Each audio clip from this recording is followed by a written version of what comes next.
Esse assunto pra mim não foi revelado ainda porque a verdade ela é muito mais profunda do que simplesmente seres vindos de outro planeta. Seria muito fácil revelar se fosse só isso. São mulheres grávidas e que com o terceiro mês perdem. Isso. Não perdem não, some. Some, desaparece. Você tem a questão das abduções, implantes, você tem a questão da mutilação de animais e pessoas. Então você tem toda uma coisa obscura que pra mim esse é o núcleo que impede as pessoas falarem a verdade do que tá acontecendo. E se o caso mais famoso da ufologia brasileira não tiver nada a ver com extraterrestres? Neste vídeo, o Daniel Lopes apresenta a face oculta de Varginha, rituais satânicos na mata onde as meninas viram a criatura, fazendeiros sacrificando animais e um general do exército que desde 1968 já documentava seres vindos de outras dimensões. A versão que você conhece foi reescrita. A original era muito mais sombria.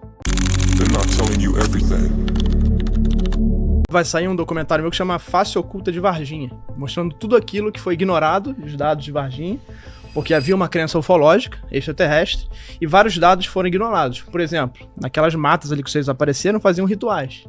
Satânicos. Mais de uma pessoa. Satânicos. Que tipo de... Satânicos era uma mistura. Eles pegavam Rituais elementos. tenebrosos. Esses caras pegam elementos. Mas não com sacrifício. Sacrifício, sim. Também? Não sei de quê. Animais com certeza, porque tinham vários enterrados na propriedade. Cara. Boi, cavalo. E o cara era fazendeiro. Numa fazenda próxima da cidade? Dentro, porque se você pega a Varginha, Tá. o único terreno hoje que é mata ainda é no meio da cidade. Ninguém constrói nada ali. Agora que a prefeitura tá fazendo uma rodovia, uma rotatória.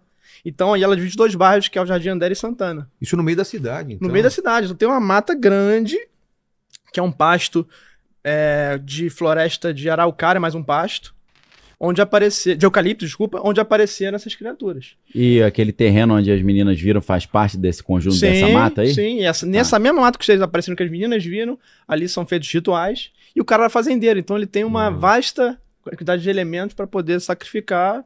Entendi, quase infinito, entre diversidade aspas, né? de animais. Diversidade de animais para poder fazer. Mas As meninas disseram à família que viram o diabo, não um ET. O ufólogo Ubirajara reinterpretou o relato. Em 2026, ele declarou que não acredita mais na versão extraterrestre.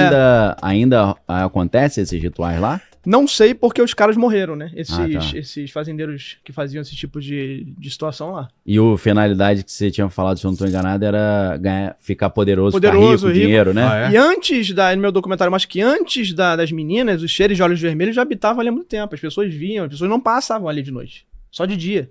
Entendi. Porque já sabiam que habitavam criaturas ali naquelas matas.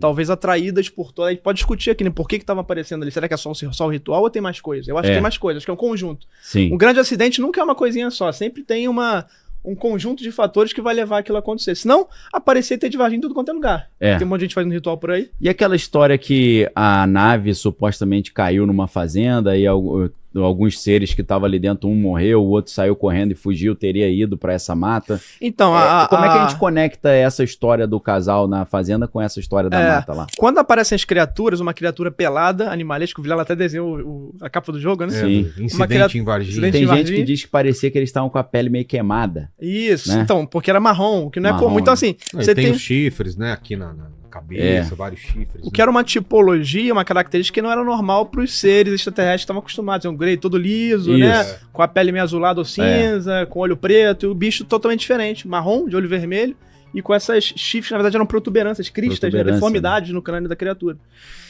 E aí fica esse grande inimigo, onde é que saíram essas criaturas? Sim. E aí, quando o Birajara chega, que era o principal ufólogo lá, advogado, que chega na casa das meninas, fala: "Você sabe o que vocês viram? Vocês viram um ET." As meninas acharam que era um demônio, porque elas eram muito católicas. Sim, ele já fez a tradução. E ele já chega e fala: "Isso aí que você viu um ET." Fez uma tecla SAP no negócio. Então transformaram aquela criatura marrom de olho vermelho e de protuberância na cabeça num Grey, só que pintaram o olho e a pele pra virar aquele clássico ET Grey. Mas a criatura é diferente, tinha características diferentes. E aí tiveram que arrumar uma nave, porque tinha que ter uma explicação. A história estava muito sem pé nem cabeça.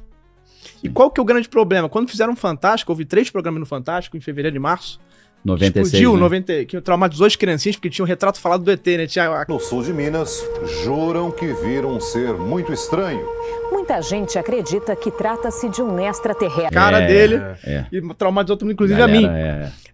E aí, nesses 3 programas, tinha lá o Luiz Petri, que era o produtor, e estavam aparecendo criaturas peludas na redondeza também.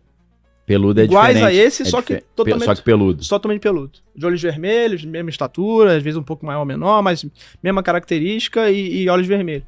E aí o pessoal falou, não vamos colocar isso porque a gente tá falando de ET, daqui a pouco vai falar de pessoa achar que é lobisomem, então não faz sentido. Mas várias criaturas estavam aparecendo ali, e tava sem pé nem cabeça, criaturas peladas, né, não tinha um uniforme, né, não tinha um acessório. Sim. Como é que elas chegaram aqui, né? Não fazia sentido uma criatura dessa vir pilotando, uma criatura híbrida, meio humano, meio animal, porque parecia um anfíbio, um réptil, não fazia sentido essa criatura selvagem, animalesca, mas com características humanas, ter aparecido aqui. Tinha que ter uma nave. Sim. E arrumaram a nave. Série O Mistério de Varginha da Globo, janeiro de 2026. Ex-militar admitiu ter inventado relatos sobre transporte da criatura após promessa de pagamento de R$5.000. Então eles chegam, Eurico e Coralina, eram dois fazendeiros muito simples e com um relato muito convincente de que eles viram algo passando que cruzou o pasto deles e aquilo ali tinha que ser a nave. Mas o que Eurico e Coralina viram, eu só mostro no meu documentário, como o relato deles evoluiu ao longo dos tempos. Porque os ufólogos foram moldando o relato deles para virar uma nave. Pela maneira que você falou, eu entendo que a sua opinião é que esse negócio da fazenda e do casal não foi bem assim. Isso. Parece que eles viram só uma luz, né? Não, eles viram um fenômeno. Que eu acho que é um fenômeno real. Não, não foi só luz. Viram um fenômeno mesmo. Tinha alguma coisa. Mas não caiu a nave no terreno deles. Não. Se você pega o relato de Eurico e Coralina... Se você tá curtindo assistir esse vídeo, então já deixa seu like e se inscreve no canal para não perder nenhum vídeo sobre esse caso, que ainda tem muito o que ser explicado. O primeiro relato, o que eles veem? Eu pego o primeiro, que pra mim é o que tá menos contaminado. Tá. Que é o primeiro do primeiro Fantástico. Entendi. Tá? Que foi em final de fevereiro, eu acho. Eles veem uma coisa cheia de fumaça, coberta de fumaça, eles não veem nada que tem, não veem material, janelinha, não tem nada. É fumaça, uma coisa de fumaça. Como se fosse uma nuvem flutuando. No alto ou no... A 1 metro do pasto. Tá. Flutuando. E ela cruza calmamente, dura 40 minutos pra percorrer 1 quilômetro, 800 metros. Nem 1 quilômetro, 800 metros, que mediram na época o Birajara. Nuvem, cara. 800 metros. Uma fumaça. E era longitudinal. Então ele falou assim, pô, tinha um formato de um submarino. Meio... Porque era longitudinal. Aí mas que era... entrou a história que era formato de cigarro, então. Isso, lembra formato de Lost, cigarro, né? charuto, Lembra? charuto, né? Fumaça. Charuto, cigar, Charuto. né? Porque E era cigarro, totalmente envolto numa charuto. fumaça ou numa névoa. Eles usaram o termo fumaça. É, Névoa mais rebuscado. Lost, você assistiu Lost? Tinha fumaça preta lá? Sim. E aí, você vê, como é que um troço descontrolado caindo vai passar 40 minutos? Pra Tava passar devagar, 40 minutos né? de 800 metros, tinha que estar 1 km por hora. Isso aí é câmera lenta. A gente andando alcança 5. Isso você sabe se foi à noite ou pela 1 hora da manhã. Ah, de madrugada. Então tinha um brilho ali. O gado começa a ficar alvoroçado. Sim. Eles vão ver o que é, porque ouvem o gado alvoroçado. O gado começa a correr, se machucar, cai. Um gado ficou machucado. Eles olham, tem esse negócio passando. A Oralina vê e chama Eurico. O Eurico vê também. E o troço passou a 1 metro. O que acontece? À medida que vai avançando... E tinha uma coisa que eles falaram atrás, que eles falam como se fosse um pano remexendo assim, atrás. Negócio, né? Não era fumaça, era um Balançando. pano que eles falavam. Como se fosse uma serpentina no ar-condicionado, você coloca aquelas plásticozinhos, sabe? Entendi. E o troço passando. E aí, isso demora 40 minutos. E aí, quando chega no próximo relato, já em junho, acho que foi no programa do Goulart, de Andrade, já viram o troço, já estava a 5 metros de altura. Não estava mais a 1 metro. E daqui a pouco o troço era metálico e estava caindo. E a fumaça já não era mais no objeto, era atrás. Aquela história, então, de que caças americanos estavam perseguindo essa aeronave e teriam abatido a aeronave, ela caiu ali, você acha que isso aí Tem uma história que lenda? o NORAD É, detectou sim. um troço vindo, aí abateram. Só que cadê a evidência disso? Esse cara que teria falado do NORAD até hoje não apareceu. Seria um follow que contactou um cara da Força Aérea, que o cara da Força Aérea falou, que gravou um vídeo, etc. Lá pro Pacatini, que era um Essa dos parte, pesquisadores. então, é mais obscura, Isso né? pra mim é um tapa-buraco ali pra fazer sentido a história. Entendi. Entendeu? Não tem evidência disso. Pra mim, a maior evidência de algo estranho naqueles dias foi o Eurico e Coralina, que viram de fato um fenômeno. Algo aconteceu, né? E se você pega o relato de Eurico e Coralina e pega o teaser que saiu ontem do Spielberg, você vai ver esse fenômeno exatamente que o Eurico e Coralina falaram, você vai ver no teaser do Spielberg. Um troço que vem uma névoa, ela começa a se adensar, vira uma luz, da luz materializa o objeto. Você acha que é ele passando de uma dimensão pra nossa? É isso? Entendi. E hoje o Spielberg falou assim, no teaser dele na propaganda, que lançou hoje exatamente essa fala dele, ele fala assim, as pessoas, atingimos uma massa crítica em que as pessoas querem saber não só o que está nos céus, mas o que acontece nas diferentes realidades. Uhum. O que dá a entender que a gente tem múltiplas realidades, múltiplas dimensões, esses objetos estariam trafegando de dimensões ou realidades diferentes e não vindo de outro planeta. Uhum. E sabe-se desde 66, porque tinha um general do exército chamado General Moacir Uchoa, que ele fazia experimentos de contato com seres na fazenda Rio do Ouro, em Alexânia, próximo de Brasília. Ele chamava político, chamava militar, chamava todo mundo para ver. Legal. E o que ele via lá? Ele via névoas se adensando e virando seres e naves. General Uchoa é real. Alfredo Moacir Uchoa, nascido em 1906, general do Exército. Pesquisou fenômenos em Alexânia de 1968 a 1972. Fundou o CNEU. Morreu em março de 1996. Que ele chamava de seres ou naves do hiperespaço, que seria uma outra dimensão, uma outra realidade. Então, já em 66, tem documentado nos livros do Uchoa, que era um general do Exército, portanto, tem muita credibilidade, que o fenômeno se manifestava dessa forma. Ele não vinha de fora, ele vinha de uma outra realidade, uma outra dimensão, e ele vinha na forma de uma névoa que virava uma luz, que virava um objeto. Não tinha um discurso ufológico, era mais científico, né? Sim. E aí, você não sabe quando Eurico e Coralina viram isso, era 17, depois virou 19, como as meninas viram 20, aí virou 20. 20 foi a data mais cômoda. Entendi. Mas o fato é que essa névoa estava indo em direção ao local que elas viram. Eu não duvido que essa névoa simplesmente era esse vetor de outra realidade trazendo essas criaturas a todo tempo. E os trens, vagões chegando com as criaturas lá, sei lá. A distância dessa fazenda para o local lá em Varginha é quanto? Deve ser uns 20 minutos, 15 minutos. De carro? É. Entendi. Cruzando ali um pouco menos, né? Cruzando sem atrás da estrada. Sei, linha reta.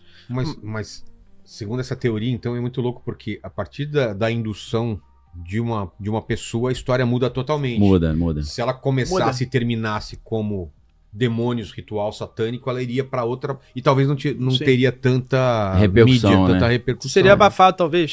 Ou talvez pelas elites abafado. que faziam esse. Porque as pessoas estavam eram muito ricas, eram muito influentes na cidade, grandes empresários, né? Fazendo esse tipo de coisa lá.